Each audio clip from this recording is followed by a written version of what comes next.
All right, we are live on the Mantra Dad podcast. Today, my guest is Joseph Agrella. Welcome, Joe. Hi, Adam. Thanks for having me. It's a pleasure. I know you're a busy man, and thank you for taking your time today to talk about all the great topics that we don't even know what we're going to be talking about, which is always so fun. So, let's start by introducing yourself. I'm Joseph Agrella. A lot of people call me Joe, but my fancy name is Joseph. Um, I'm a CPA. I live in Houston. I run a family office. I help high net worth families preserve and protect capital generationally. I do a lot in that regard. My tax, I'm a tax CPA by background, but my work is varied now. Um, I've been friends with Adam and Denise. Well, Denise for a long, long time, and Adam since him and Denise got married, and it's just been a wonderful friendship. We're very close, and happy to be part of your podcast today, man. Yeah, thanks again. Now, I understand you've been on other people's podcasts, like your cousin, right? Yeah, me and my cousin Brennan Poole were making a podcast. We never took it on it's never been published, but it was about funny lawsuits that we, would banter back and forth about, and it was fun. I think I might have been on another one of his podcasts at some point that might have been published, but I guess I would remember if I was published somewhere, Yeah, I because then was I'd be making everybody listen to it. Well, I was trying to find it because I wanted to see, what kind of context that we could get into today, what you've already done. But I'm happy that we can just riff and see what happens. So, uh, I I've really loved getting to know you over the last 5 or 6 years, and you were actually my wife's first boyfriend. Is that correct? That's correct. That is, I didn't realize necessarily that I was her first boyfriend, but I did know I was her boyfriend. Excellent. Thank you for that because I know you're a really big part of the family and everybody loved you in the family. So you're just a very Mhm. likable guy, very friendly and happy and just fun to be around. And I would say you're one of my most prosperous friends. So good work for Thank attaining you. a level of status in your world and in your life. And you're our dad, which is Yeah, awesome. that's true. Yes, How's that going? I love it. It's certainly challenging, but the most rewarding of the things that I put my efforts and energy into, right? Mm-hmm. Having a good relationship with my daughter is better than money. So Nice. I Yeah. like that. I like that. So let's get right into it, Joe. This is the Mantra Dad podcast. So, there's a typically we talk about mantras and activations, and Hmm. we do some chanting, those Hmm. types of things. Have you ever chanted in your life? I feel like you and I might have chanted together, and I feel like I've heard some chants at other spiritual events that I've been to, but I don't know for certain. Uh huh. What is more song and what's more chanting? If Yeah, that, that's if a really good question about the differentiation between those two. I'm still wondering, really what the difference is, other than, when you chant, typically you're chanting either the names of God or some hmm sort of affirmation that brings about a result within your body and your mind. And usually, a chant is to calm the mind. hmm And so I'm sure we've connected on some of those. Now, usually the one I like to start with is Om. It's the easiest one, hmm right? So hmm if you're okay with chanting Om with me 3 times, it might get us into a nice vortex of beautiful positivity and oneness. Are you open to Okay. that? Yeah, I think we've definitely done this one. Okay, good. It's super easy and super fun. So um, let's just do it. You know Om, sound of Om, Hmm. yeah? Okay, hmm cool. Um, if you, I guess, yeah, we don't have to mute. I want to hear your voice. So Okay. here we go. Let's hmm you can close your eyes and take a deep breath in Exhale. And on the next breath in, let's do Om. Om. Om.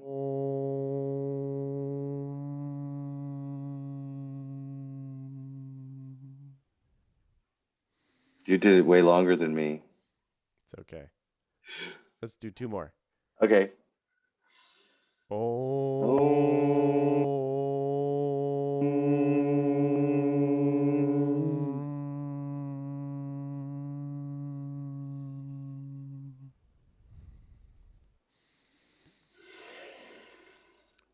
Om.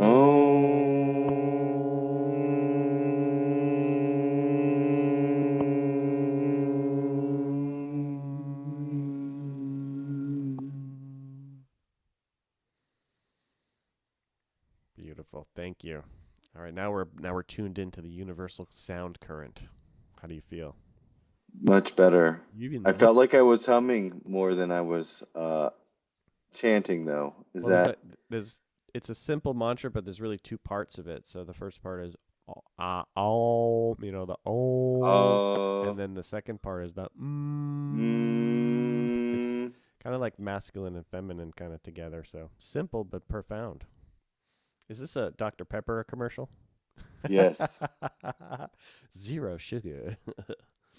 Excellent. Send us money, Dr. Pepper, for more spiritual We journeys. do need some sponsors on this podcast because right Yeah, now, no doubt. if from a business perspective, this podcast is losing money.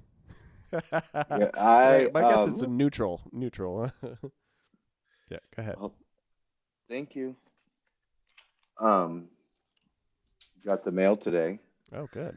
I'm in my Nice. office. Sorry, I Yeah, it's should all maybe good. should have gone home, but No, it's perfect. it's nice here. So the yes, we want sponsors, NetJets. We will happily fly all around on your jets and make everyone's life better. Yeah, that's what this is all about. And specifically, I started this podcast to help out men, really, because I know that men need a lot of help. In your position in your life or in your social life, have you found that men really need some help in this world? Oh yeah, I mean I think everybody needs help, but men, what my view on men and help is that we don't like to talk about it very much, and so we don't sort of do a good job of lifting each other up in community in a way that strengthens each other. We could be rather competitive, so we, are more prone to fighting more than lifting each other up. And yeah, no doubt, I agree. there's certainly some things that I could have learned from male peers and, my dad or other male influential figures that, we probably just didn't talk about it because it was not, very Protestant. Sure. Did you have any positive male influences growing up? I mean, I think my dad is a good influence from the perspective of, being honest and being accurate and being trustworthy. I think, my parents were real Baptist churchy folk, so they were not too inclined to support an exploration of oneself in ways that weren't very narrow around their religious beliefs, which, Sure. is not necessarily the path that I'm taking with my daughter. At this point, there's not a whole lot of complicated subjects that she is presented with, but at the same time, she's not in a Christian school intentionally. I want her to be aware of the other paths to enlightenment that are put forth on the earth and allow herself to understand why she chooses to align with the ones that she does, and have respect for the people that choose to align in the ones that she doesn't, because the expression and pursuit of spiritual enlightenment comes in many forms. And so I think that's really um, where my male influences were maybe lacking, in that they were very biased toward one way of thinking, which I still largely bias that way myself, but I'm more open to the idea that Um, I'm choosing this construct as my construct, but there's other options, and it's definitely not my place to be like telling everybody I'm right and they're wrong. Well, I like that about you that you do have an open mind, yet you do have a pretty strong foundation with your faith. And how has your faith really gotten you through maybe some hard times in life? I think that faith is like, or the expression of faith for me is often like the expression of my physical attributes, like my exercise, right? It comes and goes in waves where I'll get really, um, like maybe I feel really big, so I'm going to get more aggressive about exercises. I'll find myself feeling sort of disconnected from my higher power. My higher power is, the God of Abraham, Jesus, that whole Christian theology. But there's a lot of issues that I have with the church and its lack of open mindedness. So I'll find myself sort of drifting away and not wanting to go, and then realizing, that I am starting to lose a sense of my grounding. And then it helps me like to go into the church and to go to a service or to participate in leading a service, reading the scriptures. I feel like it has a grounding effect on me. I feel less up in my hyperactive mind and more in the moment. And that's something I challenge myself with daily, is trying to stay here in this world and this place, focused on my routine stuff instead of in my head dreaming of my coming trip to see you, or my trip to see my mom, or wherever else I might be going that's up in my mind in my dreams. Sure. More fun than the work. Well, definitely. I really enjoy that you're a yes man, and that when we invite you to Kauai, you're like, yeah, okay, cool. Is this too long to stay? No, no. In fact, you might come here and be like, hey, are there any condos for sale? Or, Yeah, maybe there's no doubt. yeah, maybe there's a place for me there. And, you know, man, I was staying in your house for a little while we were in the Houston area, which was Hmm. really fun. I was so excited for that time. But when Denise and I knew that we were coming to Kauai, there was a calling. It was like the decision was made, and then the island, once you get here, there is a consciousness here. There is people call it Mama Kauai because Uh-huh. there is a feminine, nurturing, open-hearted, motherly energy here, and it tends to call people. This is really pretty interesting. So it called me in a dream, and she was speaking to me, and she said that I'm the same energy that pulses the womb and creates the tides. I am that. And so that was very interesting and very profound to have this island call me. So maybe she'll start calling you. I'm open to it. I'm open to lots of things. There's things I can't, like, I don't want to leave my daughter. I wouldn't get called away from my daughter. No, no, no, no. And I She's like, coming with you, mm, right? yeah, yeah, she's coming with me this time, but if I were to stay forever, I mean, that might be problematic. And then, but no doubt, yeah, I want the island to call me too. I'm ready. Let's go. All right. Well, she's calling you in the form of Adam right now. Joe, Joe, come to Yes, the island. I think you're really gonna like it here. I'm pumped. It's such a natural. It's kind of like a jungle. Hmm. It's very remote. It's the most remote island, so in the middle of nowhere, basically, so far from everything. So How do yeah, you get to other islands? Do you ever go to other islands, or you stay on your island? we are planning a trip to Maui pretty soon. This is the Uh-huh. only island I've been to on the Hmm. chain here, and there's apparently hundreds of islands here, but only I think 7 or 8 of them are habitable. The rest have seals, and native marine life kind of swirling around there, living there. But this is the one that we chose. We hadn't even been here before we decided to move here, so it's pretty cool. But yeah, we're excited to go to different How islands. are you going to get to the Big Island? The Big Island is Maui, right? No, the Big Island is Hawaii. The Big Island's called Hawaii. Yeah, Maui is a couple ones over. The closest one to us is Oahu, which is the one with Honolulu on it. That one has like 800,000 people, whereas ours has like 60,000 people. It's kind of like a small town. So you end up knowing a lot of people everywhere you go. Everyone is swirling in the same circles, so to speak.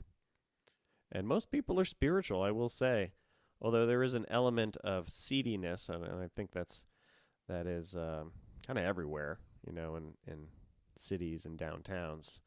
This growing seediness. However, there is interesting dichotomies here. Is very very wealthy and very very poor. So um, I think I'm somewhere in between, which is good. Um, Seediness, drugs like meth. Yeah, all that stuff. Yeah. Homelessness. Mm-hmm. There's just huge encampments that have been. I mean, since COVID, it has really amassed these encampments where people are living there. So um, some kind of community. I really wish them well. I am hoping those people get what they need in life. Joe, Oh yeah. from your perspective, how do we solve homelessness? Um, what's his name? Malcolm Gladwell has a podcast called Solvable, and there's an episode on homelessness and describing homelessness as solvable. This is way more thinking than I think I could address, but the idea that they put forth, I thought was had merit, and that was, really it's about uh, for the society around the homeless to reach out and begin to determine the name, like, what are their names? Why? What led to their homelessness? What problems are they facing? Right? Because there are people that enter homelessness and can quickly find a solution, and they stay out of homelessness. And then there are others who don't quickly find a solution, and then they stay in homelessness for a long, extended period of time because they struggle with being able to get clean enough to go to a job interview, or having Sure. the first month's deposit on the place, even though they could work and pay the rent on a go forward basis. They can't get enough to get into the first place. So I think that for a long time, society looked at homelessness and said, "Oh, there's something wrong with those people," like, "Oh, what a drain," rather than looking at them and saying, "These are people. What are their issues? How can we help them? Let's be good members of the same community." Because it's just the situation that we're in now with the living in camps sort of everywhere, right? I mean, I was in Denver last weekend. They're all over Denver in camps. They're all over Houston in camps. Um, that's what happens when you try to ignore your community problems, right? Like, we ignored it for a long time and let people suffer for a long time, and now this is where we're at. So I don't know who's going to be sort of the white knight that goes and bridges that gap, but clearly I think that the people that are living like that are not so thrilled with society as it is, and aren't just like ready to go get out of our way uh, to accommodate us. Yeah, there's definitely part of them that wants to give up on the game, so to speak, or Hmm.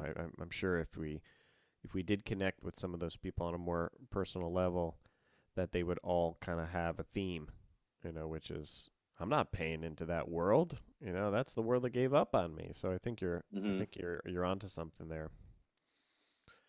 Yeah, interesting topic. Let's move Well, and on. it's only going to get worse. It's only going to get worse, I think, as Yeah, I think the separation of wealth disparity is getting worse over time. Like we talk about I listen a lot to economic stuff and business stuff and the news related to the stock market, and, all of that sort of world of chasing the almighty dollar. And like 80% of people, 90% of people who were earning $20,000 a year or less lost their work and still don't have it back, right? Like Mm. a lot of people that were high income earners were not so, we had to work from home, and we didn't, not many high income earning people lost their jobs. The big corporate jobs didn't go away. Um, it's the guy that's pulling around the rental car, and the lady that cleans the hotel room that's not open, and all the restaurant workers. And so there's so much. I mean, we'll go down the rabbit hole if we talk about it too long, but just Sure. really like the whole bailout system and the idea that like we need to save the big companies and banks from natural market forces, right? Like pure capitalism is like when you overextend yourself, your company crumbles and all the guys at the bottom get a shot at the assets. Well, we stopped doing that. We kept bailing out the big guys. So the little guys, I mean, there's definitely some hustlers that are living on the street that if everything was cheap and just there was a free for all in the asset market, they'd figure out a way to get a hold of some assets and make money, right? But it's just not an easy way to do that. Even like in my position where I'm watching people invest money, if I want to invest money, I don't have enough to get into the deal where you need $1 million to get into this deal. So I see these deals, like great deal, gonna make a lot of money, but you got to be rich to play. So That's what? How do you interesting. become rich if you're not already rich? Yeah, it's kind of a more of a challenge to marry the two into like that endless pursuit of money, and then this other part of life where we sometimes neglect, which is you know kind of contrary in a lot of ways. So Hmm. like how in your opinion, like how do you see that marriage between like the pursuit of, let's say, I guess a non-physical life, a spiritual life, and then Hmm. the material life? Where's the balance there?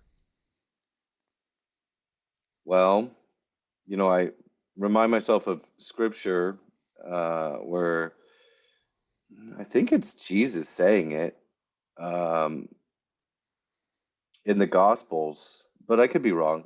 Talking about the birds and the fish, they don't worry about what they're going to eat, and the flowers and the plants don't worry about how they look.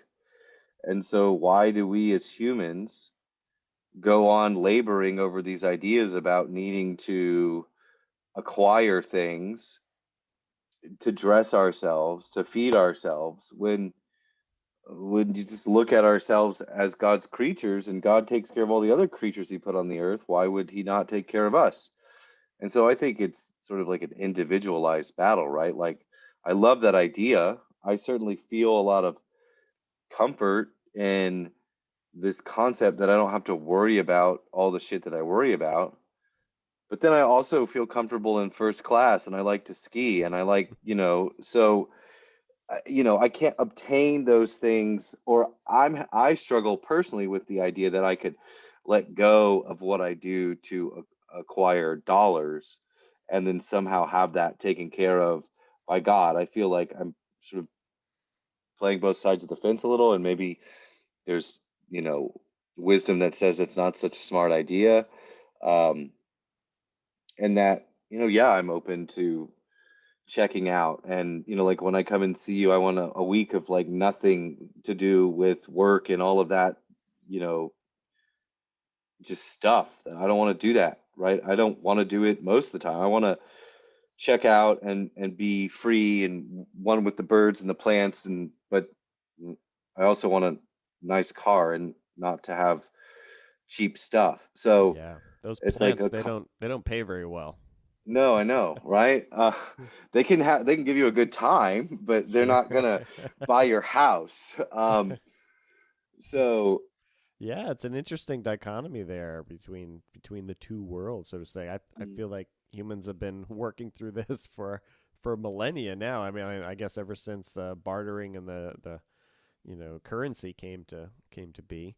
There's like the Native American way, and then there's the settlers, and it's mhm. just like, wow, that we're still kind of playing out those games. And I don't have any answers. I was hoping you did. Yeah, well, I can tell you from the perspective of someone that, works with very wealthy people, people that were born with money and will die with money.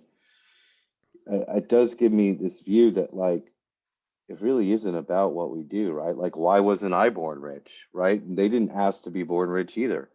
And so our existence, our human experience becomes much the same. Like we have to find the things that bring us joy, and it's not money, because I can tell you that even the people with an endless amount or a seemingly endless amount, I mean, when you can buy nothing, it seems like happiness is just around the corner when you have money to buy it.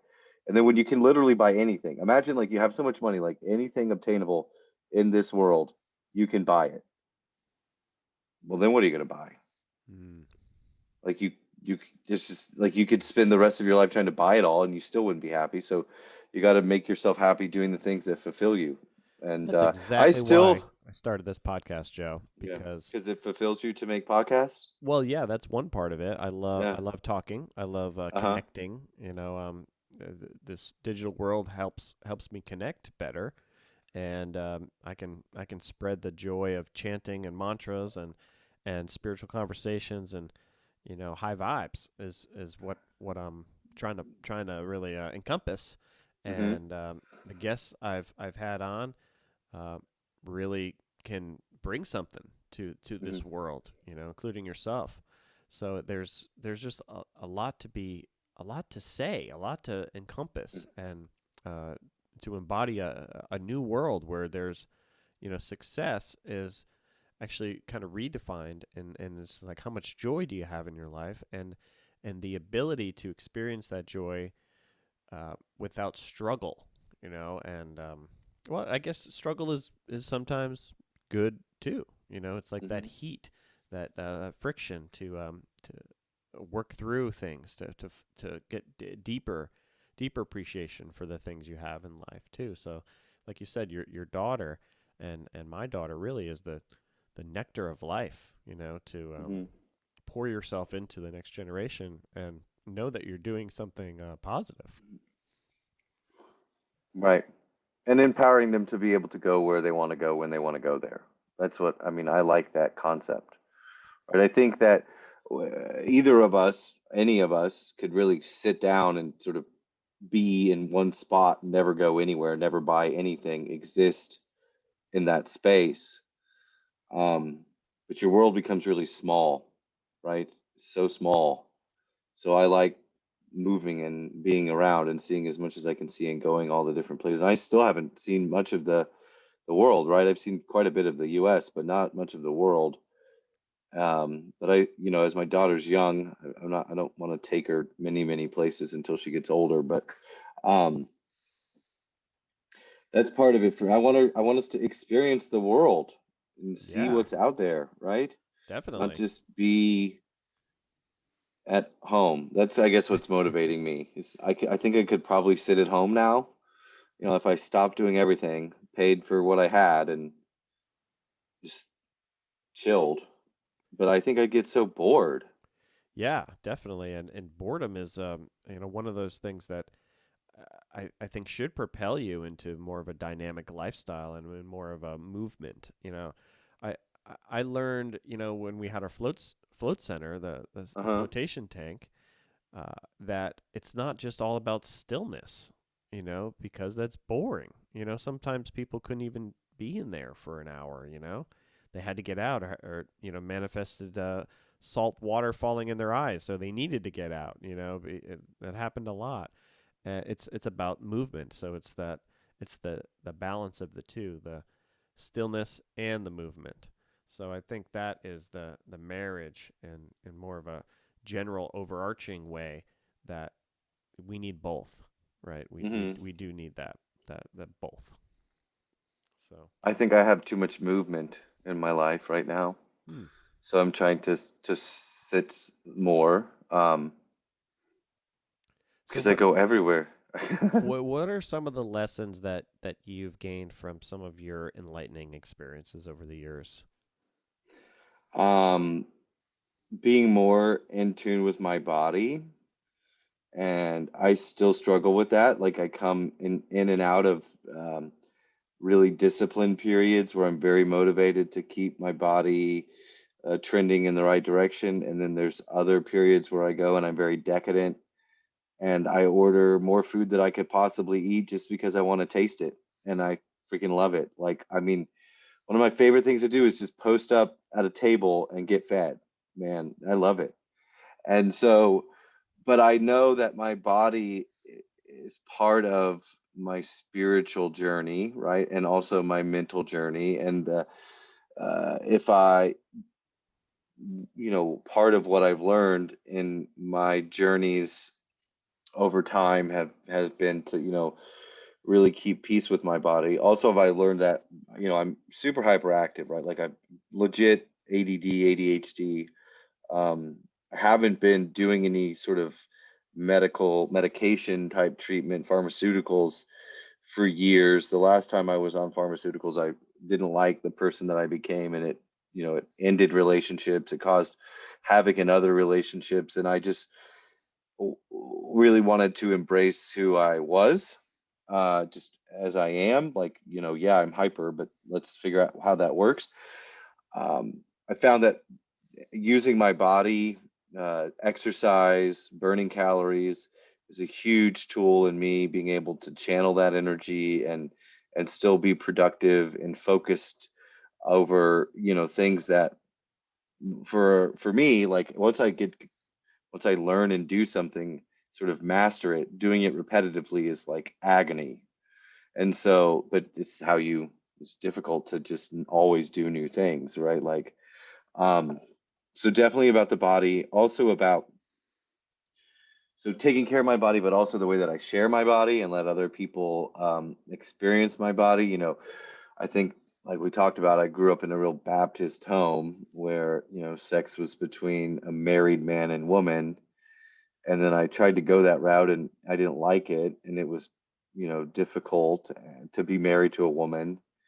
Um, Now, I think the pendulum kind of swung too far the other way, and I was just having way too much fun with, men. And not that there's anything wrong with having fun with men, but, like I sort of went from like one extreme to the complete other extreme. And in that, sort of realized that I don't have to say yes to everybody who wants to touch me, right? Like, it was a novelty at first, like how exciting, everybody wants some, but now it's like, I get to be more intentional, right? And I mean that more intentional, more intentional, I think is like the biggest takeaway that I can have, and something that I struggle with on a daily basis. It's like, why are you doing what you're doing? Like right now, why are you on the podcast with Adam, right? Why did you do this? Why did you buy all those guns? Why did you why did you, book all those trips? Why did you decide that you needed to do this or did decided that you needed to do that? And so and a lot of times I think I'm still getting to sound decision making. I don't feel like I'm, off the deep end. Certainly is a good choice to be on the call with you today, but you know, taking a part of my day and a part of my week and a part of my month to really focus on what are my intentions over the coming day, over the coming week, over the coming month. Um, so I'm not just willy-nilly buying things on Amazon because that happens too, right? Like, and definitely we didn't talk about it yet, but I decided that I wanted a gun and then I had one and I wanted another and now I have a lot of them and they're cool and I don't dislike any of them, but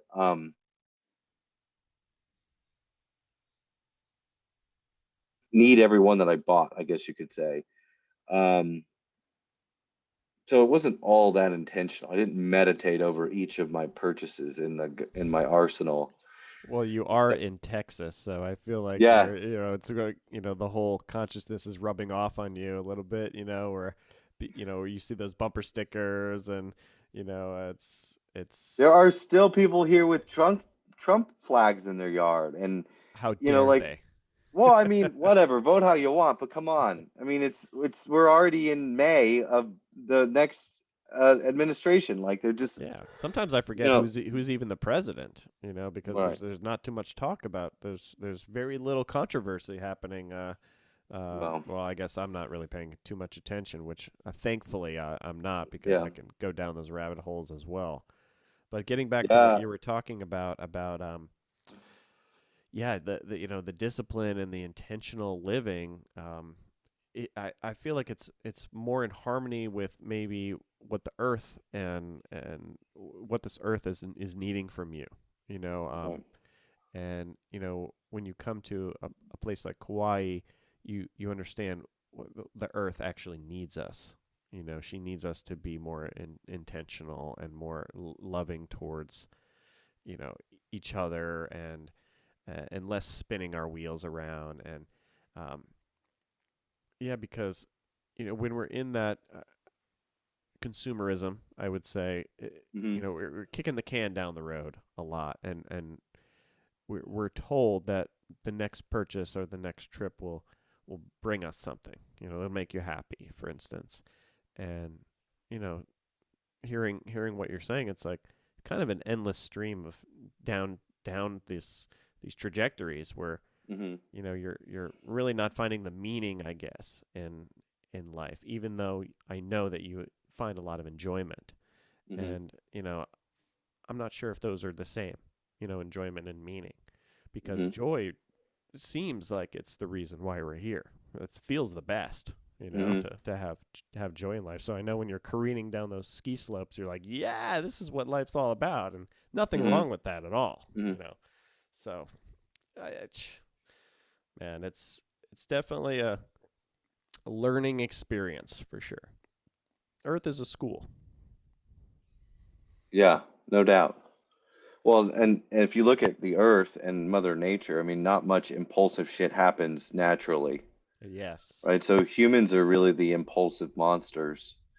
Nowhere else in the natural universe are we like, just maybe animals can be a little wild and impulsive, right? Like the monkeys that play fight and they all do sort of like making their day in their little space. But Well, did you hear about that study that was done a long time ago about when basically, I think it was baboons, it could have been chimps, but I believe it's baboons, where kind of the alpha males, um, weren't so much of a force anymore. Like their influence kind of got superseded by the women, mhm, and instead of fighting each other and barbarianism and tribalism, it was mhm, more like a very nurturing and copacetic, tribe, I would say. And the women were like, hey, hey, hey, no, no, no, we don't tolerate that over here.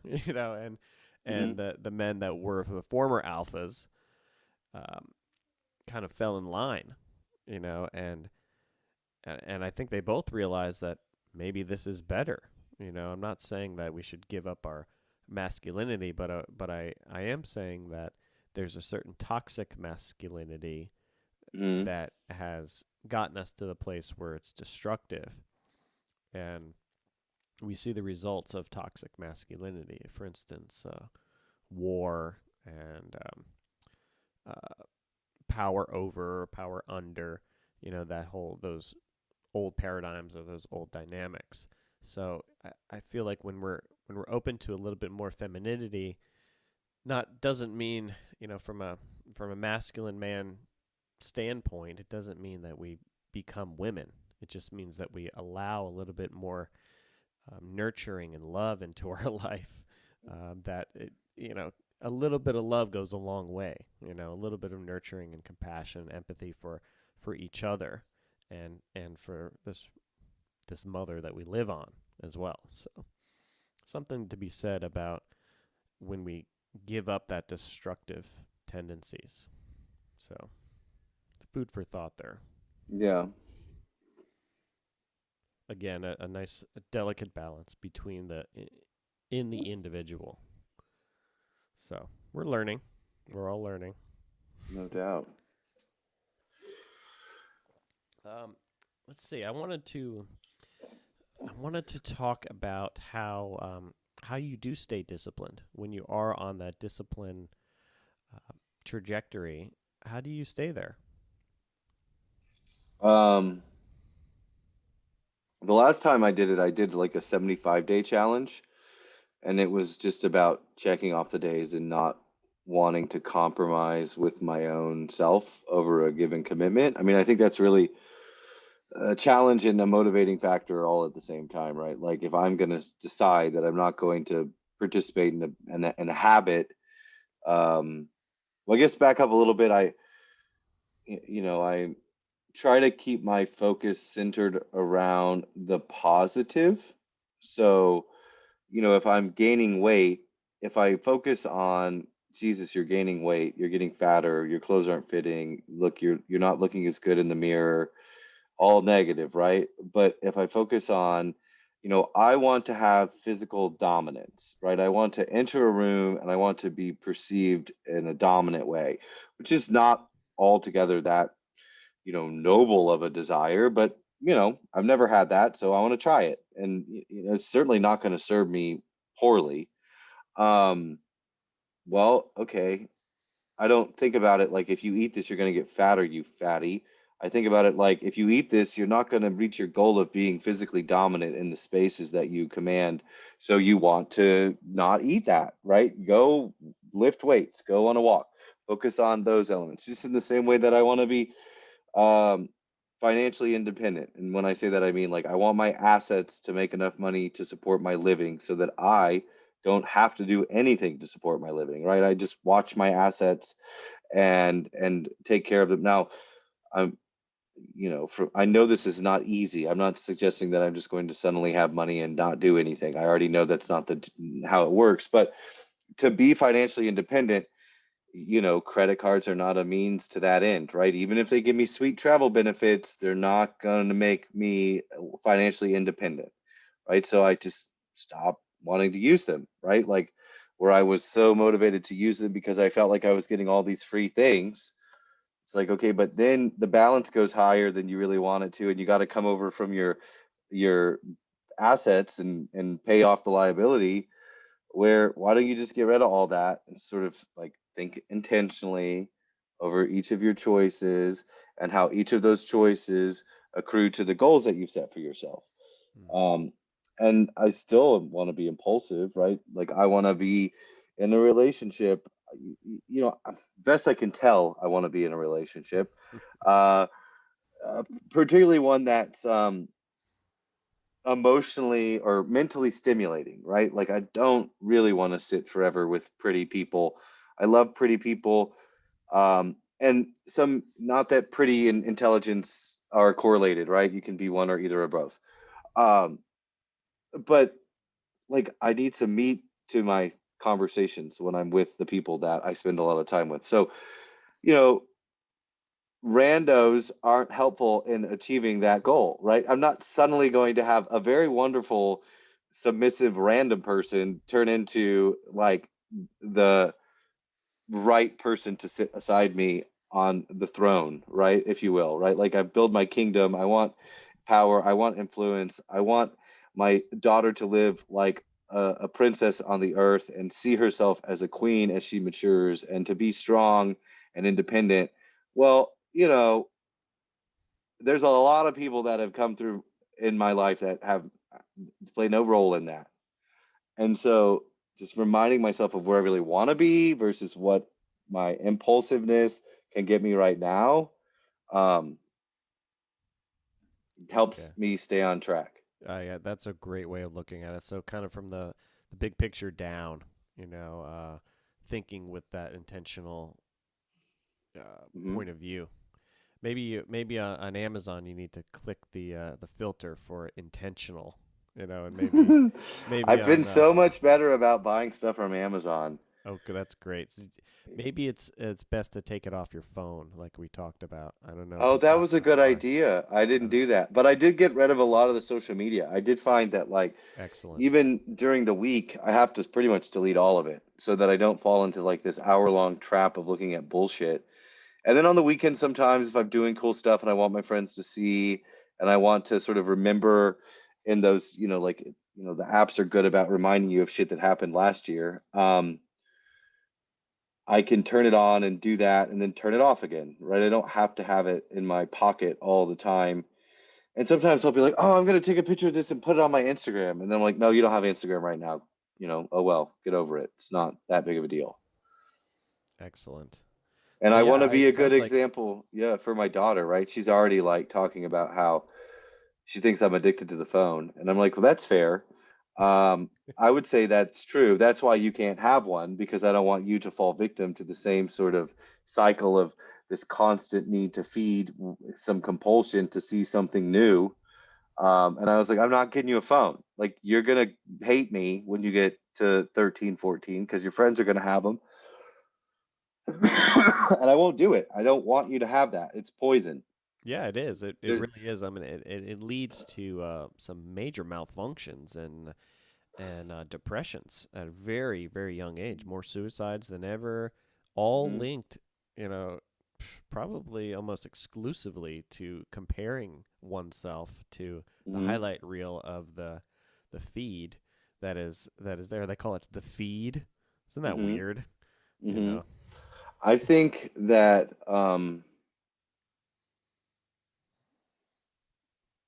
it's even more like, it's just so subconscious, right? Whatever neurons fire when you look at that thing, your brain is compelled to have that fire again.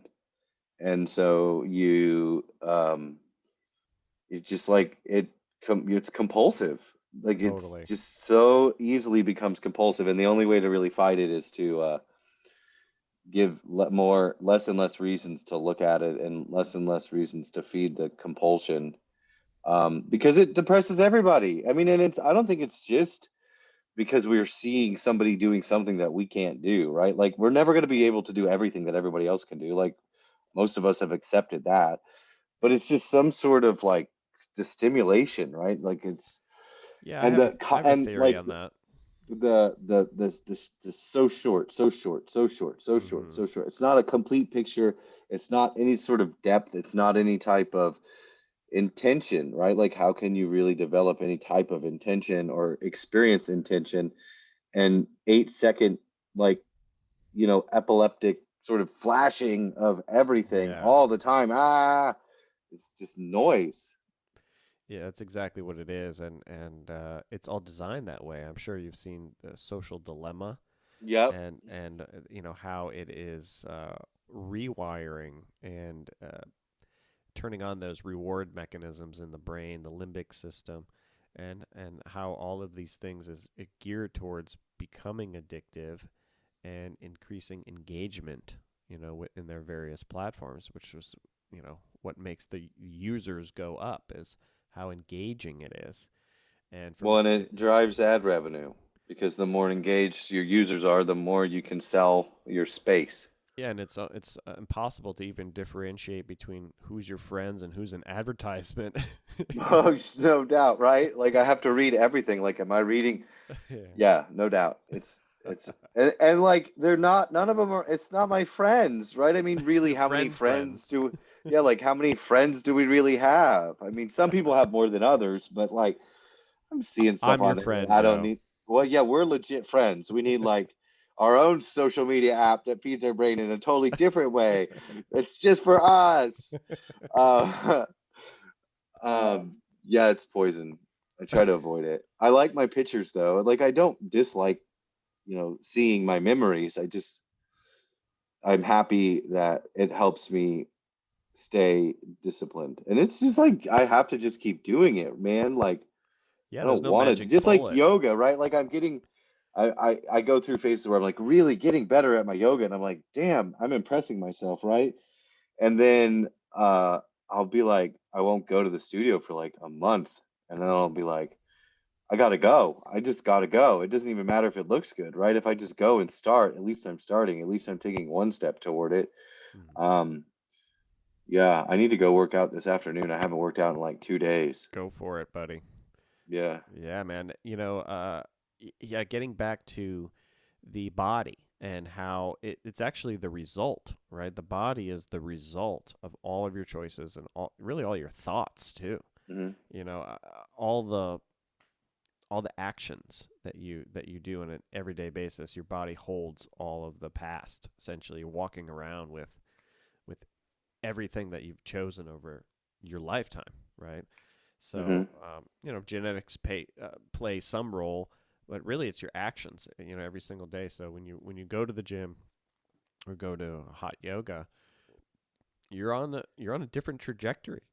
You're on a more positive excuse me, trajectory. So I envision you in that hot yoga room, and it makes me smile because you're so tall and big and hairy, and Mm-hmm. it's just like it makes me laugh to think about you just like doing those um, what do they call it, forward folds, standing forward folds with your leg out like that, and Yeah. you're sweating. It just cracks me up. I do get to touch the roof probably more than the average user does, right? Like if I'm balancing, sometimes I'll put my hand up there and like Yeah, because where, every hot yoga studio has like 6 foot ceilings, basically, for some reason. right. Yeah. Well, they can't because 8 foot ceilings be harder to heat the box up. That's true. Keep their utility costs down, I guess. Right, right. And the mirrors everywhere. The mirrors probably don't bother you though, huh? There's no mirrors in mine, Oh, good. but no, I don't, mirrors don't bother me. Nice. Sometimes that is I think a way of triggering people into some sort of I don't know what to say, just Yeah, like I don't have self body dysmorphia. consciousness. Yeah, I Yeah, don't have that's what I'm body getting at. dysmorphia. So like there's no part of I like my body. Good. Even when it's big, I think it's fantastic. Sure. Uh but I like the power like the thoughts of having physical power. Yeah, Um being on the warrior's path is beautiful. It's a wonderful path to be on because you test yourself and you challenge yourself every day, and it does, just in doing that is the reward. You know, uh, mhm the reward may come, you know, little by little by little, um, but it's like more fulfilling than mhm. giving up. Now, the limbic brain, is that the reptilian brain? The limbic system is the reward system, I believe. Uh-huh. What's So reptilian? See, that's the I feel like is that the amygdala? maybe. I think it's Azealia the was telling me amygdala. about the different parts of the brain. My 8-year-old knows more about it than I do. But I do think like generally humans are tending or trending toward a more animalistic sort of interaction, right? Like just this very chest beady, like I'm going to assert dominance and then, people around me are going to fall in line. Hmm. Um, and I think that society, you know, everyday people, the idea that they're falling in line, they don't like that idea, but they continue to live their lives out in ways that really reinforce that concept that you're just falling in line and you're, the natural follower to the dominant force that's put in front of you on the screen. And so, I think that I want to sort of stay out of that and stay above that and say, well, like if the whole mass of the population is sort of falling into this mindless orientation over how they make their decisions, then let me rise out of that and be a mindful leader, however that manifests, right? Like I just don't want to fall into the trap of being the follower. And so I think that the physical part of me that will help over time, right? Like if we continue to digress into this sort of society that becomes idiocracy, right? I don't know if you ever watched that movie Yeah, it's Idiocracy, one of but my favorites, and yeah. when I heard that Kanye West was running for president, it made me laugh because I'm telling you, man, it's that so is like so when's idiocracy. the last time you watched the movie? I mean, if you watch the movie tonight, you'll be like, holy shit, half of this is already happening. Yeah, I mean, it I was mean, before, I think it came out before like cell phones were huge, right? mm, And the shows that they watch on TV there, the mockery of like the 30-second get punched in the ball thing, yeah. that's real life now. Like the most consumed shit on screens is getting punched in the balls more than anything with substance. Is it really? I don't know. It's got Sure. to be. If there's a Sounds top 10, smart. if there's a Yeah. top 10, I mean, look at America's Funniest Home Videos. That's all. That's every one of those videos wins all the money. Like Right. the kid hitting the baseball bat ball into Right. his dad's balls. Yeah. Yeah. It's just, Everybody it loves actually it. makes me laugh just thinking about it because it's so rote. It's like part of our culture in a But way, like, to the point. yeah, and like, look at TikTok. It's all it is. No, I can't look It's at like, that. no, don't actually look at it. I've never been on that. And people are like, "Oh, your podcast could get so many more subscribers if you just throw a little, And I'm like, "No, I can't. I can't. That's why I have 7 subscribers, and that's okay with me. Yeah. It's not about them. You know, Uh-huh. it's about this vibrational sequence. It's about the signature of doing this in time, and we can we can go back to this and look it over and learn something. So yeah, it's a conversation among friends, but really it's kind of an impulse to check oneself, and mantra is usually what at least I use, and I like to impart the power of mantra, and really the power of spoken word in general. So it's like if you were to, you're on your disciplined schedule and you say, I am in the gym today. Like Hmm. that's better Hmm. than, oh, maybe I should go to the gym today. It's like, I am in the gym. Even if you're Hmm. not right there, it's claiming your power in your spoken word. It's kind of like integrity. Hmm. Your word is, they say, what does your word mean? Like when you shake Hmm. hands with somebody, that's your word, right? So it's like you're shaking hands with yourself and using the power of word to influence your life. Really. And so mantras are one part of that, but it's really about staying aligned and having integrity with your own Hmm. self. No doubt, Because it's super important not to compromise with yourself, which is something I've always done, right? It was always easy for me to just let it go, right? Like, I'm going to go to the gym today. No, you can go tomorrow. I'm going to start a diet today. No, I'll start tomorrow. But I think what I've learned in my journeys is that you have to trust yourself. Like, and part of that is the physical part too, right? Like, growing physical discipline helps reinforce the mental discipline that when I say that this is the right thing to do, then it is the right thing to do because I know that I've disciplined my mind and my body around making thoughtful decisions. And so when I sit with a concept and I think through it and I've arrived at my knowing, then I know. And so, but every time I tell myself I'm going to do one thing and then do another, I erode the trust that I have in my own self. And then I don't trust myself. And then I wander and languish in my questioning over whether or not I should do this or that. And then my life doesn't get anywhere. And it's annoying exactly. because I'm not any closer to my jet. That's true. Yeah, that jet is really propelling you. I know. Yeah, it's good to have those vision boards in your own mind. Hmm. Yeah, images are just as powerful too. And I think it's about aligning with that vision, and that's what keeps you going. Like, yeah, if you want to lose weight, then get a pair of small shorts that you can't quite fit into, but you're growing into. And it's just Hmm. like yeah, it's like moving closer every day versus further away. And when you were talking, I was kind of imagining like a closed loop. When you talk about the mind and the body, it's like a loop, right? Hmm. And if like your mind is wanting something, but your body is like going completely opposite, then there's no loop. You're Hmm. like kind of like this. Right. Right. Yeah. So it's Hmm. like keeping that perfect circle kind of like aligned where the loop is moving and it knows where it's going. There's no room for undisciplined nature, that where that leads to. And yes, it's fun to throw caution to the wind and become undisciplined. Trust me, I know all about Hmm. that. But Hmm. it's about how much time can you languish before you realize that you're languishing. Hmm. So your loop analogy reminds me of Ray Dalio's Principles. It's a really good book. They have it in a picture form for younger people too. And in the book, it talks about it's a loop, but it's like a spiral upward, right? Like so, and the trajectory is like you're trending upward.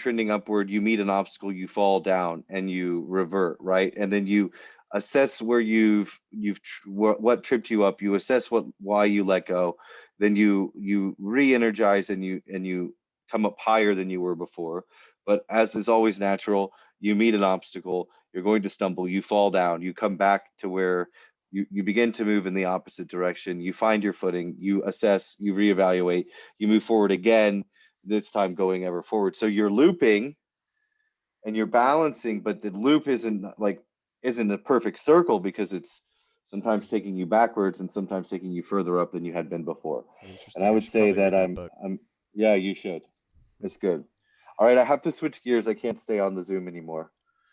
but I Well, love you. I think we covered a lot of great topics. So I really appreciate the time you did take, and Yes.